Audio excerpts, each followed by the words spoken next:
नमो भगवते वासुदेवाय। शुक्लाम्बरधरं विष्णुं शशिवर्णं चतुर्भुजं प्रसन्नवदनं ध्यायेत् सर्वविघ्नोपशान्तये। गुरवे सर्वलोकानां विषजे भवरोगिणां निधये सर्वविद्यानां दक्षिणामूर्तये नमः।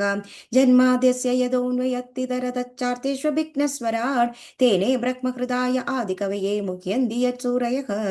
तेजो वारिमृदां यथा विनिमयो यत्र त्रिसर्गो मृषा धाम्ना स्वेन सदा निरस्तकुहकं सत्यं परं धीमहि।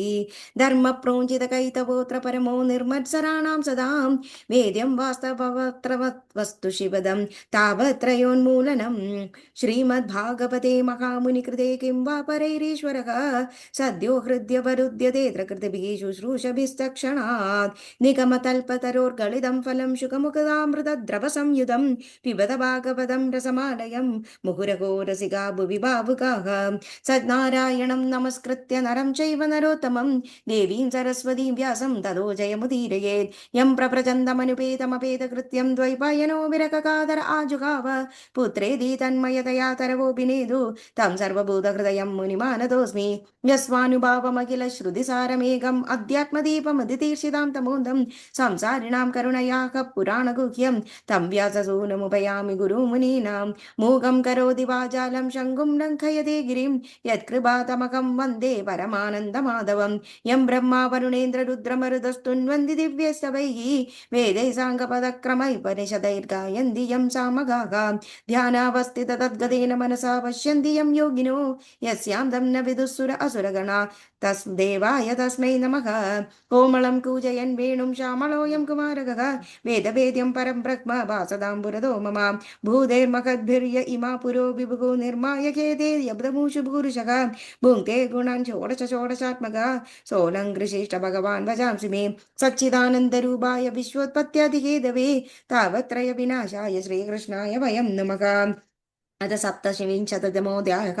नारद उवाच इत्थं पुरञ्जनं सद्वद् विश्वमीयनीय बिभ्रमकै पुरञ्जनी महाराज रेमे रमयदीपदिं स राजमहर्षिं राजन् सुस्नातां रुचिराननां कृतस्वस्त्ययनां तृप्ताम् अभ्यन्नन्दुपागतां तयोपगूढपरिरब्धकन्दरो रहोनुमन्दैरपरिकृष्टचेतनः न कालरं को बुबुधेर्दुरत्ययं दिवानशेदी प्रमदा परिग्रहः शयान उन्नतमदो महामना महार्तल्पे महिभीषि भोजोपधिः तामेव वीरो मनुदे परं यद तमो विबूधो न निजं परं च यद् तयैवं रममाणस्य कामकश्मलचेतसः क्षणार्धमिव राजेन्द्र व्यतिक्रान्तं नवं वयः तस्यामजनयत्पुत्रान् पुरञ्जन्यां पुरञ्जनः शदान्येकादश वीराडायुषोर्धमदाद्यकात् दुहित्युर्दशोत्तरशतं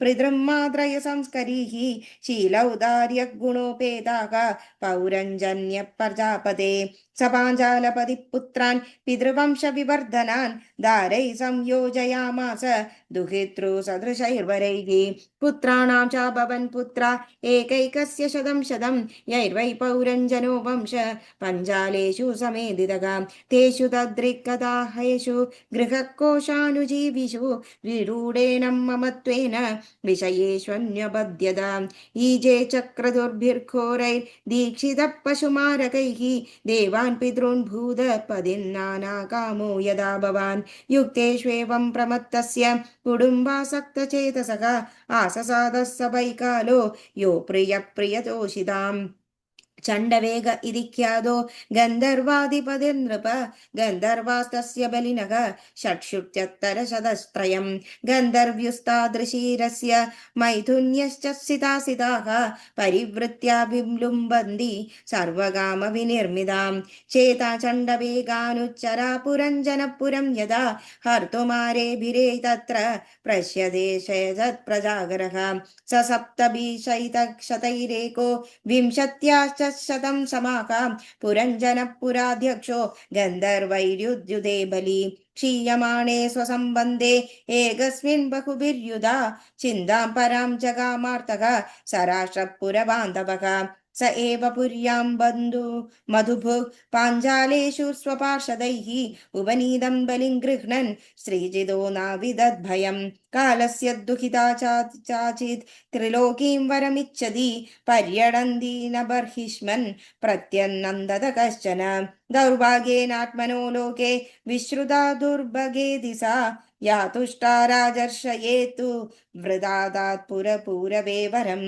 कदाचिदडमाना सा ब्रह्मलोकान् महीं गदं वव्रे बृहद्व्रतं मां तु जानति काममोहिता मयि संरभ्य विपुलम् अदाचापं सुदुःसहं स्थान्तुमर्हसि नैकत्र मद्या च विमुखो मुने ततो विगतसङ्कल्पा कन्यका यवनेश्वरं मयोपदिष्टमासाद्य वव्रे नाम्ना भयं पदिं ऋषभं यवनानां त्वां वृणे वीरेप्सितं पदिं सङ्कल्पस्त्वयि भूतानां कृतकिरणर्गिष्यति द्वाभिमां नभुसोदन्ति बालावः सदवग्रहौ यल्लोकशास्त्रोपनदं न रात्रि न तच्छदिच्छति अधो भजस्व मां भद्र भजन्ती मे दयां कुरु एतावान् पौरुषो धर्मो यदार्थानुन्नुकम्बदे कालकन्योदितत्वजो निशम्य यवनेश्वरक चिकीर्षुर्देव गुह्यं सस्मितं तामभाषद मया निरूपितस्तुभ्यं पतिरात्मः समाधिना